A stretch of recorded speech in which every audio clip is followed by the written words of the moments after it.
15, à partir du verset 11.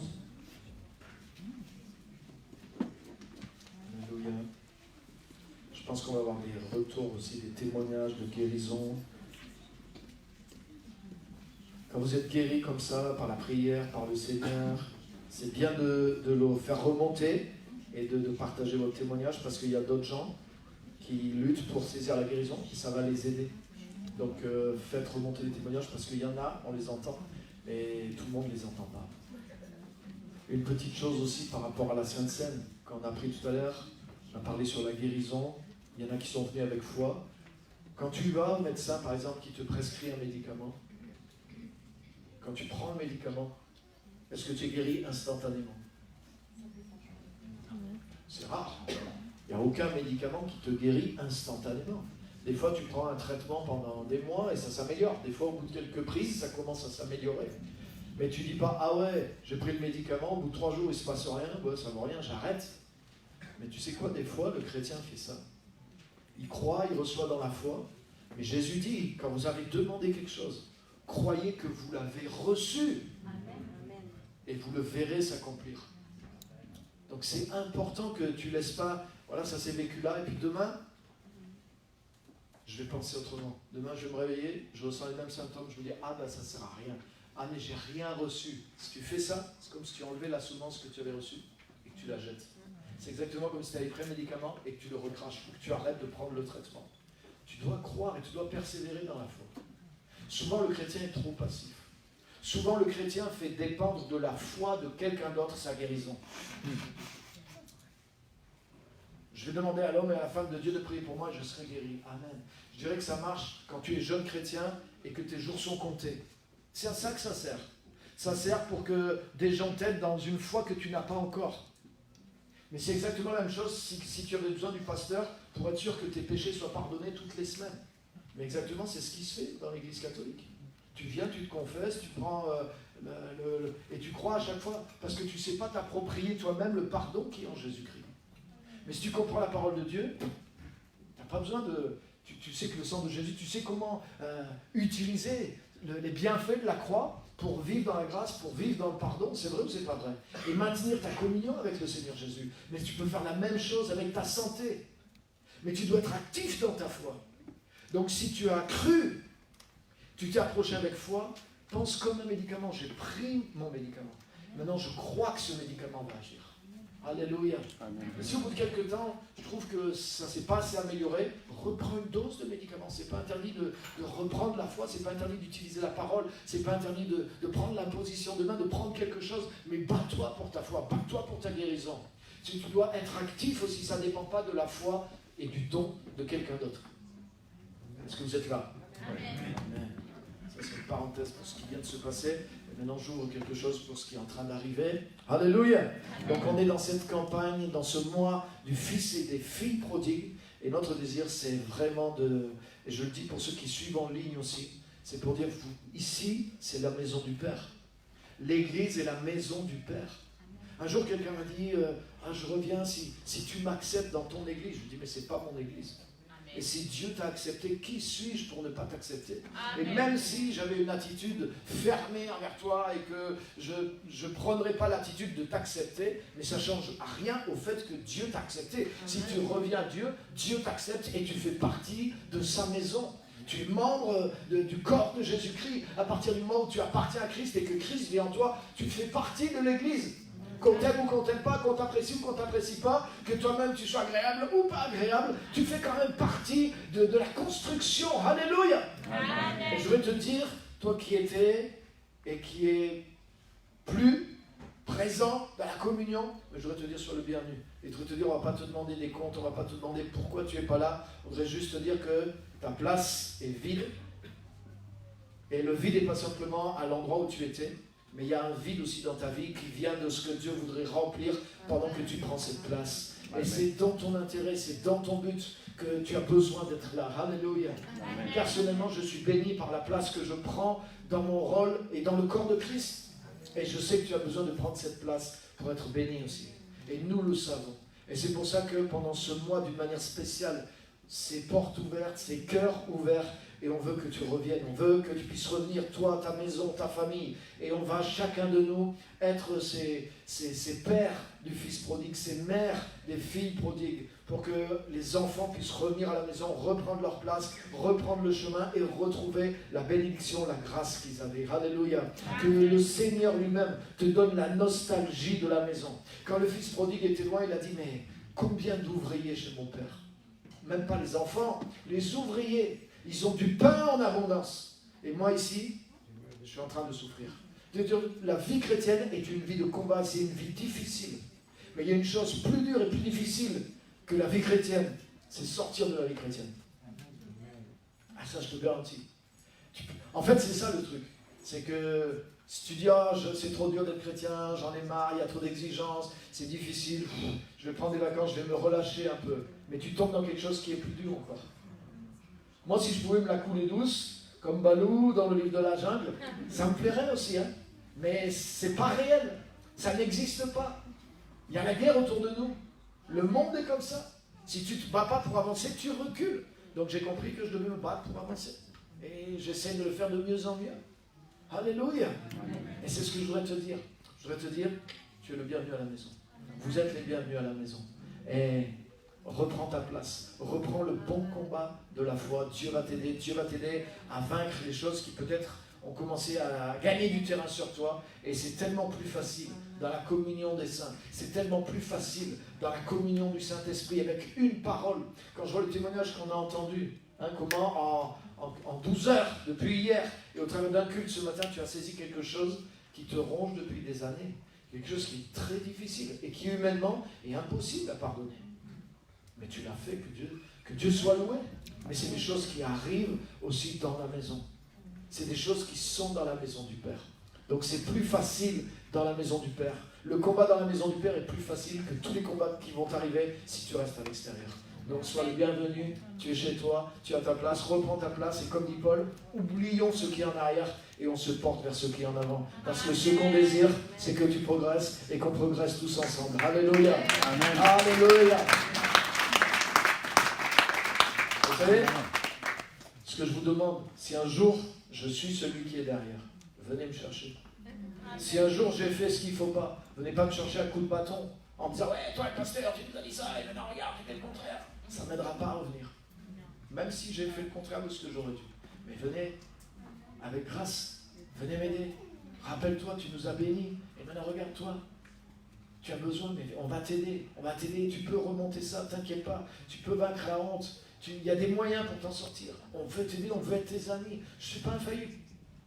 Amen. Aujourd'hui, j'essaie d'être un père pour les fils prodigues, peut-être demain. Je serai un fils prodigue qui aura besoin d'un père ou d'une mère. Non, mais c'est vrai. Personne n'est un surhomme dans le corps de Christ. Le seul surhomme, c'est Jésus. Et il a donné sa vie, non pas pour dire, regardez, je suis meilleur que vous, mais pour nous dire, au plus bas où vous êtes, je veux vous ramener là où je suis. Amen. Donc soyons dans cet esprit les uns envers les autres et envers ceux qu'on n'a pas vu depuis longtemps ou qui ont quitté la communion. Amen. Amen. Donc c'est ça l'esprit de ce mois, l'esprit qu'on va porter, l'esprit qu'on va véhiculer. On prie pour ça. Et c'est pour ça que même des personnes, peut-être vous avez essayé 10 fois de les ramener, ils ne sont pas revenus. Mais essayez cette 11e fois et cette 12e fois. Parce qu'il y a un esprit différent. Il y a une prière qui accompagne ce mois et on va croire ensemble que quelque chose va se briser dans l'atmosphère pour qu'il revienne. Le fils prodigue, il est resté loin du Père pendant des mois, mais pourtant un jour, quelque chose s'est brisé dans sa pensée. Et il a dit, il faut que je revienne. Et il a dit, il a eu la nostalgie de la maison du Père. Donc ce moment-là, il arrive aussi pour des gens. Alléluia. Amen. Alléluia. Amen. On va lire ensemble Luc chapitre 15, verset 11, c'est la parabole du fils prodigue, vous la connaissez. Il dit encore, Jésus dit encore, un homme avait 2 fils. Comme le disait Julien dans le chapitre 15, il y a 3 paraboles de ce qui est perdu. La première parabole, c'est une brebis sur 100. Une brebis, ça vaut une centaine d'euros. Peut-être 200 ou 300 euros maximum. Aujourd'hui. Et c'était le centième de ce qu'il avait. Mais il a été le chercher. Dans la deuxième parabole, c'est une femme qui a fait des économies d'années et d'années de travail. Et elle perd 10%. Elle perd une pièce d'argent sur 10. C'est pas juste une petite pièce, hein. Ça représente des années de travail, d'économie. Donc là, c'est plus que la valeur d'une brebis. Et c'est pas juste 1% de ce qu'elle avait, c'est 10% de ce qu'elle avait. Donc c'est comme si Dieu voulait nous montrer, mais la valeur que chaque personne a pour moi, c'est quelque chose de tellement... Pour 1%, le berger il s'est dérangé. Pour 10%, la femme, tu sais qu'est-ce qu'elle a fait? Elle a allumé la lumière. Elle a fait un autre effort. C'est-à-dire que je ne veux pas juste le faire par devoir, mais je veux allumer la lumière. Je veux le faire à la lumière du Saint-Esprit. Je veux le faire avec le cœur de Dieu. Je veux le faire avec la compassion de Jésus à l'intérieur de moi. Elle a allumé la lumière et elle a balayé avec soin. Et elle a demandé à ses voisins, à ses voisines même. Elle a dit même tout seul, c'est-à-dire qu'elle s'est dit, je ne vais pas essayer de le faire. Des fois on se décharge, on dit, ah ouais, j'essaye, ouais, je vais... Ah ben j'ai appelé, il n'y avait personne, ça y est, tu vois ce que je veux dire. Non, elle ne s'est pas dit, je vais juste... Je veux le trouver vraiment. Je veux retrouver cette pièce. Donc aidez-moi, elle a mis la lumière, elle a balayé, elle a été chercher des gens, elle a mis tous les moyens en œuvre, parce que ça venait déjà plus profondément. Mais dans la troisième parabole, c'est pas une brebis sur 100. C'est pas ton gagne-pain. C'est pas le centième de ton gagne-pain comme pour un berger. C'est pas le dixième de tes économies. Mais c'est la moitié de tes enfants. Là, ça n'a rien à voir. Ça n'a rien à voir. Et tu sais qu'est-ce que Dieu veut nous dire? Il veut nous montrer la valeur qu'on a. Les autres ne voient pas toujours notre valeur. C'est pas très grave. Nous ne voyons pas toujours notre valeur. C'est déjà beaucoup plus embêtant pour nous. Mais Dieu voit toujours notre valeur. Et dans cette parabole, il y a un zoom. C'est comme si, ah oui, la brebis, c'est moi. C'est comme si tu es 1% de ce qui intéresse Dieu. La deuxième parabole, tu es 10% de ce qui intéresse Dieu. Et la troisième parabole, tu es 50% de ce qui appartient à Dieu, mais tu es de son sang, tu es de sa chair, tu es un fils, tu es une fille de la maison. Et c'est comme si au travers de ces paroles, Dieu veut nous aider à prendre conscience de qui on est pour lui. Alléluia. Quand on trouve notre valeur dans la manière dont Dieu nous voit, on est délivré, je vous dis les amis, de tellement et tellement et tellement de choses.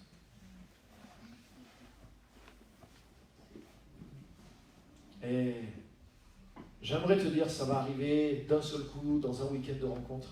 Ce n'est pas la réalité. Moi, c'est des choses qui continuent de m'arriver depuis plus de 30 ans.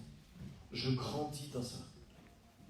Et à chaque fois que je saisis quelque chose de plus, ça me libère. Ça me libère. Alléluia. Alléluia. Amen. Tout ne vient pas, excusez-moi, par le miracle.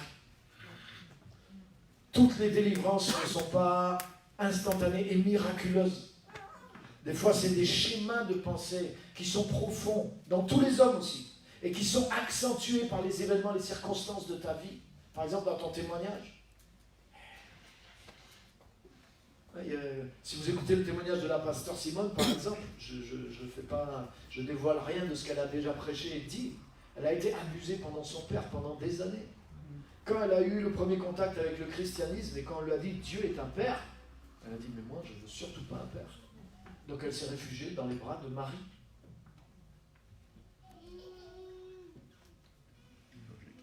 Mais Dieu l'a amenée, Dieu l'a guérie.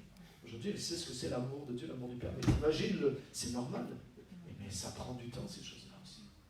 Mais je voudrais te dire, quand tu commences à découvrir le cœur de Dieu pour toi, quand tu commences à voir la valeur que tu as en Dieu, ça te libère. Et tu sais quoi, ça commence à te libérer de ce que pensent les autres aussi. Et tu peux dire, ouais, j'en ai besoin au niveau personnel, et c'est vrai, j'en ai besoin pour fonctionner en tant qu'homme, en tant que mari, en tant que femme, épouse, mère, professionnellement. Mais en tant que disciple de Jésus, tu as besoin de ça pour te libérer. Parce que le monde a une emprise sur nous, pas simplement dans le fait des péchés et des choses mauvaises qui sont dans ce monde, mais dans le politiquement correct qu'il y a dans le monde.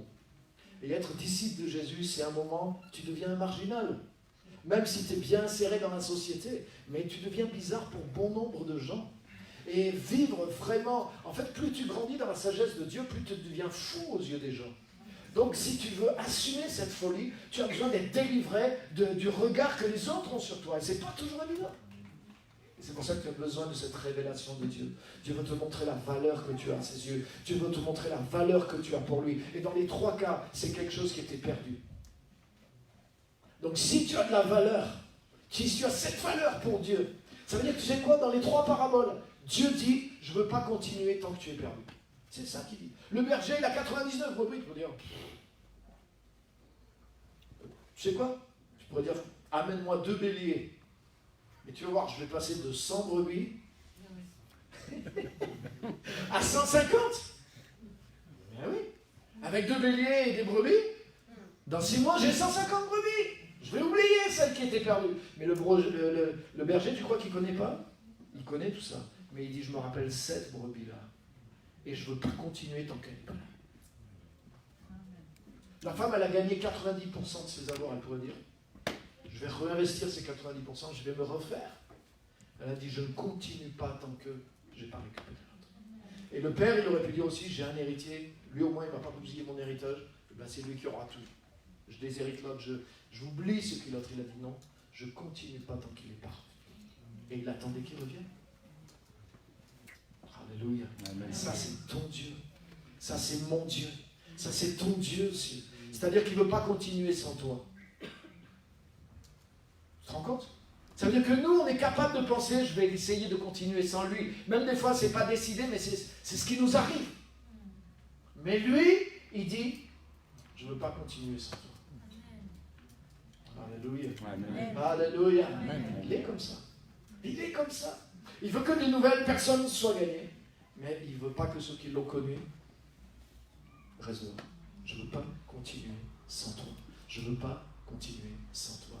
Parce que tu as de la valeur à mes yeux. Comme il dit dans le prophète Ésaïe, tu as du prix à mes yeux. Et c'est pourquoi je te rachète. Parce que je t'aime et parce que tu as du prix à mes yeux. Tu sais, le prix d'un enfant de Dieu, c'est le prix exact de la vie de Jésus-Christ.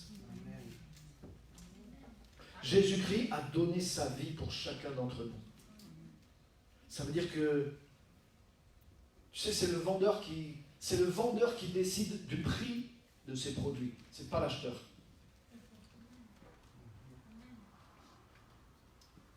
Donc ça veut dire qu'à partir du moment où Dieu t'a racheté, c'est pas à toi de décider de ta valeur. Je suis sur le qui-vive, prête à bondir au moindre OK Google. Qu'est-ce que je peux faire? Tu peux t'arrêter, je vais faire quelque chose pour moi.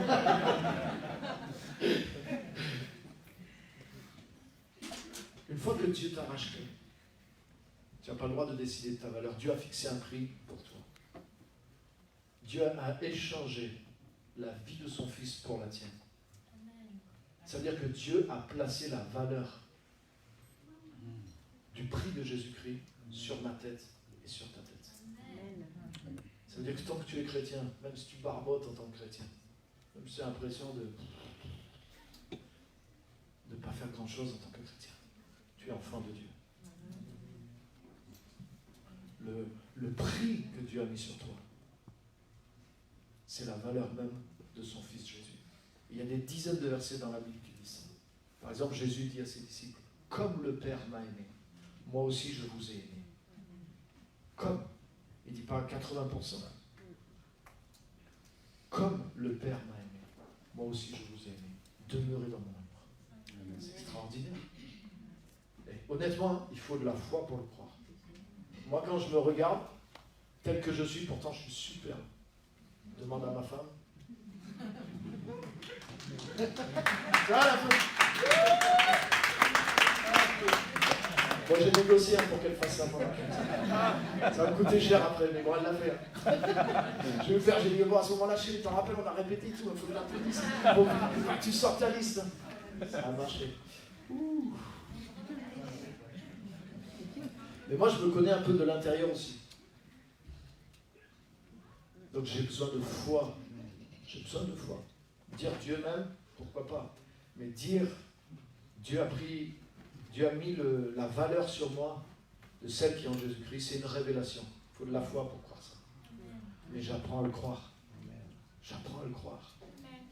Alléluia. Dieu a tellement aimé le monde qu'il a donné son Fils unique, afin que quiconque...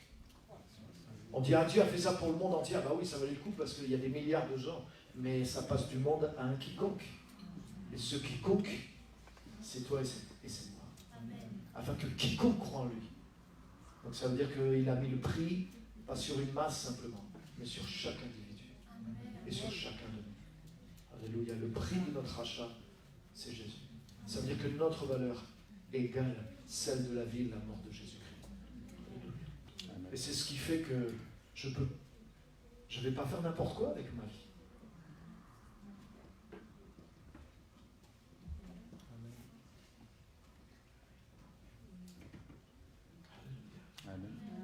Avant, tu sais pourquoi j'ai fait des choses indignes avec ma vie? Parce que je n'avais pas conscience de ma valeur.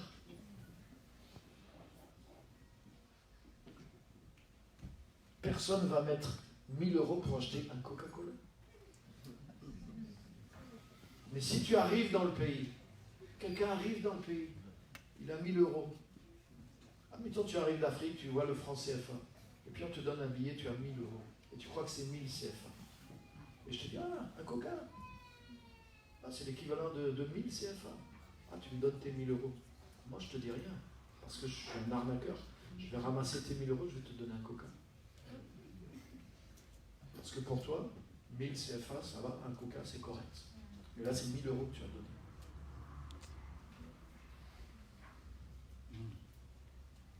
Avant, je ne connaissais pas ma valeur. Donc j'ai échangé ma vie pour des choses qui n'avaient aucune valeur. Mais aujourd'hui, la valeur que Jésus-Christ a mise sur moi, je commence à y croire. Et je veux échanger ma vie pour des choses qui ont une valeur extraordinaire. Je vais échanger ma vie pour que le destin d'autres personnes soit changé. Je vais échanger ma vie pour que des milliers de gens parviennent à la connaissance de Jésus-Christ. Je vais échanger ma vie pour que ma famille, mes enfants soient les meilleurs qu'il y a dans le monde. Alléluia. Pour la gloire de Dieu.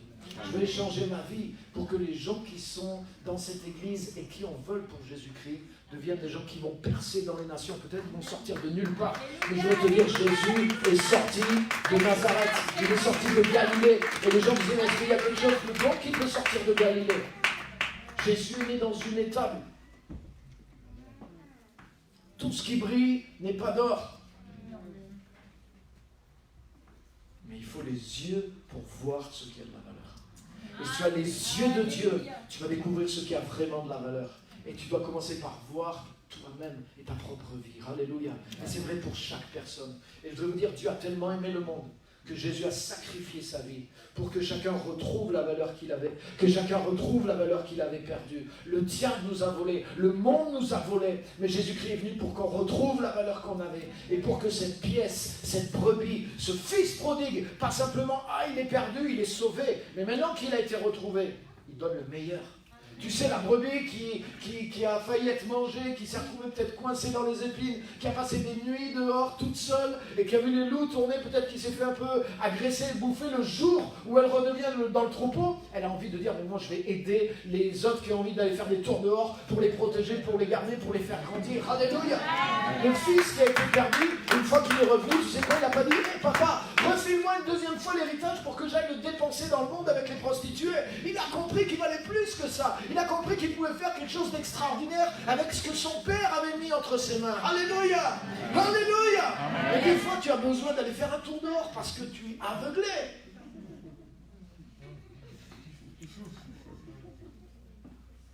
Quand tu as fait ton petit tour et que tu t'es bien grillé, et que tu as bien perdu, et que tu reviens, tu ne vas pas revenir simplement là où tu étais avant de sortir. Mais tu vas être meilleur, tu vas être plus grand, tu vas être plus fort et tu vas aider les autres, tu vas être une bénédiction pour les autres. Alléluia. Amen. Alléluia. Parce que tu sais ce que tu vaux maintenant. Alléluia. Merci Jésus. Et j'avais d'autres choses à vous dire, mais je n'ai pas le temps de tout vous dire. Mais je voudrais juste vous mettre simplement ça à cœur. Saisis le cœur de Dieu pour toi. Et saisis le cœur de Dieu pour toute personne sur la terre. Tu n'as pas besoin de le mettre dans une case pour décider de la valeur qu'il a. Ça, c'est ce que les gens font. Ah, t'es quoi? Alors, il y a des gens, chacun a son système de cases, quoi, pour évaluer les autres. Mais tout ça, c'est faux. Quand tu deviens enfant de Dieu, la seule case pour évaluer les autres, c'est le sang de Jésus-Christ. C'est-à-dire que cette personne, Jésus a donné sa vie pour elle comme pour moi. Et c'est pour ça, Paul dit, nous connaissons plus personne selon la chair. que tu sois patron, que tu sois ce que j'aimais avant, que tu sois ce que j'aimais pas avant, ça n'a aucune importance pour moi. Que tu sois un grand apôtre, que tu sois un chrétien qui se plante tous les 3 mois, qui revient dans le monde, ça ne change rien pour moi. Tu vaux le prix du sang de Jésus. Et tu retrouveras ta valeur quand tu prendras pleinement la place que le sang de Jésus a acquis pour toi. C'est là que tu vas fleurir. Tu as besoin de te planter là, dans la place que Jésus a acquis pour toi au travers de sa mort et de son sang. Il n'y a pas d'autre lieu, il n'y a pas d'autre endroit. Il n'y a pas d'autre endroit où tes racines vont trouver la vie, où tu vas fleurir et porter du fruit. Alléluia. Et cette place, elle est là. Cette place, elle est pour moi, cette place, elle est pour toi, cette place, elle est pour quiconque. Il y a suffisamment de place dans le cœur de Dieu. La Bible dit que Jésus-Christ a donné sa vie pour les péchés du monde entier. Il a aimé le monde entier, afin que quiconque croit en lui, quiconque se plante en lui, quiconque réalise, quiconque veut recevoir et veut grandir dans cet héritage, il y a une place. Si le cœur de Dieu était un grand terrain, eh bien, il y a une place pour que chaque arbre se plante et puisse constituer une grande forêt. Et il y a une place avec ton nom dans le cœur de Dieu, dans l'héritage que Dieu a donné en Jésus-Christ. Et le désir de Dieu, le désir des chrétiens, le désir de l'Église, c'est que tu t'enracines, que tu te plantes dans cette place qui a été prévue pour toi. Alléluia. Alléluia. Amen. Je veux te dire, tu as la valeur de Jésus. Pour Dieu, tu as la valeur du sacrifice de Jésus. Et pour nous, enfants de Dieu, chaque personne, quels que soient les critères humains avec lesquels on le perçoit en premier, l'homme regarde à l'apparence, mais Dieu regarde au cœur. Et Dieu ne voit pas l'humanité comme on la voit. Quand Jésus vit les foules, il les vit comme des brebis sans berger. Tu sais, parmi eux, il y avait des méchants. C'était les foules, c'était tout le monde. Mais eux, il les a vus comme des brebis sans berger. Il a dit, je ne suis pas venu pour juger le monde. Le monde est déjà sous la condamnation. Il a besoin d'être sauvé. Notre message, notre attitude, notre cœur, ce n'est pas pour rajouter la condamnation, elle est déjà là. Il n'y a pas besoin de message pour condamner le monde. Le monde est déjà, il est sous une condamnation.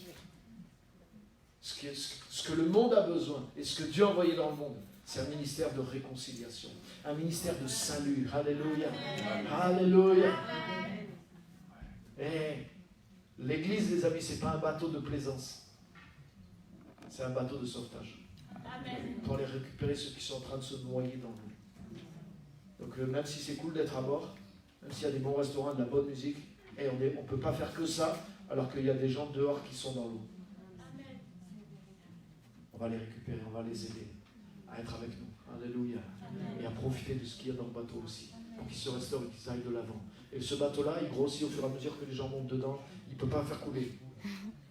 Il y aura à manger pour tout le monde, même s'il y a 10 fois plus de personnes qui montent à bord. C'est le bateau de Dieu. Alléluia. On va se lever, on va terminer par la prière. Je voudrais vraiment laisser quelque chose sur votre cœur. L'amour de Dieu pour toi et l'amour de Dieu pour les autres à travers de toi, à travers de ce message. Amen. Merci Jésus. Alléluia. Alléluia. Seigneur, merci. Merci pour ce que tu es. Merci pour ce que tu as dans ton cœur. Merci pour cet amour extraordinaire que tu as pour la brebis, la pièce perdue, le Fils. Seigneur, c'est pour nous montrer ce qu'il y a au fond de toi, de plus en plus grand. Et Seigneur, c'est plus grand même qu'un père pour un de ses fils. Le zoom continue jusqu'à la grandeur de ton cœur, jusqu'à la croix, Seigneur. Et je te remercie parce que chacun de nous est contenu dans la croix. Personne n'est exclu de la croix. Il n'y a aucun être humain qui est exclu de la croix. Il n'y a aucun être humain qui n'a pas été visé, prévu par Dieu et pourvu par Dieu. À la montagne de l'Éternel, il a été pourvu. Dieu s'est pourvu lui-même du sacrifice qui est suffisant, qui était nécessaire et qui est suffisant pour le salut, la guérison de toute l'humanité. Seigneur, je te rends grâce pour ça. Aide-nous à être porteurs de cet amour, de cette flamme. Comme la femme qui cherchait la pièce, qu'on allume la lumière. Et qu'avec cette lumière, on éclaire, on touche, on réchauffe les personnes au nom de Jésus. Parce que tu es un Dieu bon, un Dieu extraordinaire. Alléluia. Alléluia. S'il y a quelqu'un ici, si tu es là dans cette salle, tu ne connais pas vraiment Jésus, tu n'es pas vraiment né de lui, tu n'es pas devenu un enfant de Dieu, je voudrais que tu puisses venir devant, que tu viennes recevoir Christ, donner ta vie à Jésus-Christ. Ou si tu étais un fils de la maison de Dieu et tu es reparti loin de Dieu, tu as comme perdu ce que tu avais et tu veux revenir à Jésus, tu veux revenir, redonner ta vie réellement à Jésus parce que tu as repris ta vie. Je voudrais que tu viennes devant aussi. Je ne veux pas t'exposer, je ne veux pas te demander de te repentir devant l'église, pas du tout. Je voudrais juste que tu viennes devant Dieu. Viens pour recevoir Jésus, viens pour naître de nouveau. Ou reviens à Jésus, reviens de ton cœur. Je voudrais que tu viennes devant. Et je voudrais juste qu'on prie ensemble. Pour que tu sois touché personnellement. Et que tu fasses vraiment ce pas de foi aujourd'hui. De venir à Jésus, de devenir un enfant de Dieu. Ou de reprendre ta place d'enfant de Dieu. Alléluia. C'est dans l'amour de Dieu que tu rentres. C'est dans la grâce de Dieu. Est-ce qu'il y a une personne ce matin qui est là, qui veut revenir? Viens simplement. Pas te mettre, pas te gêner. Juste que tu viennes recevoir Jésus. Je voudrais que tu viennes. Viens simplement devant et on va prier. Alléluia. S'il y a quelques personnes, viens. Viens juste. Viens juste devant. Je voudrais prier avec toi.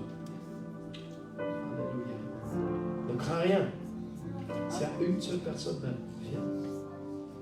Viens recevoir Christ dans ta vie si tu ne l'as jamais reçu. Alléluia. Amen. S'il n'y a personne, on va terminer par la prière. Si tu hésites, vite, dépêche-toi, dépêche-toi, dépêche-toi. Amen. Je termine par la prière. Alléluia. On va terminer par la prière. Seigneur, merci. Merci pour ton amour et ta grâce. Merci pour ta guérison. Merci de nous avoir eu en pensée pour le plan du salut. Merci pendant tout ce mois, Seigneur. Tu mets cet amour, cette pensée, cet état d'esprit dans notre cœur envers tous les gens qu'on va voir, ceux aussi qu'on va rechercher, retrouver.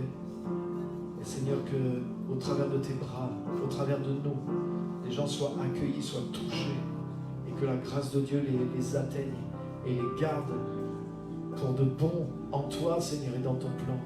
Merci, Seigneur, de nous bénir de cette onction, de cet amour de Dieu et de cette grâce. Merci pour la valeur que nous avons à tes yeux. Merci de tout ce que tu es en train de faire. À toi l'honneur et la louange. Amen. Amen. Merci pour qui tu es. Alléluia.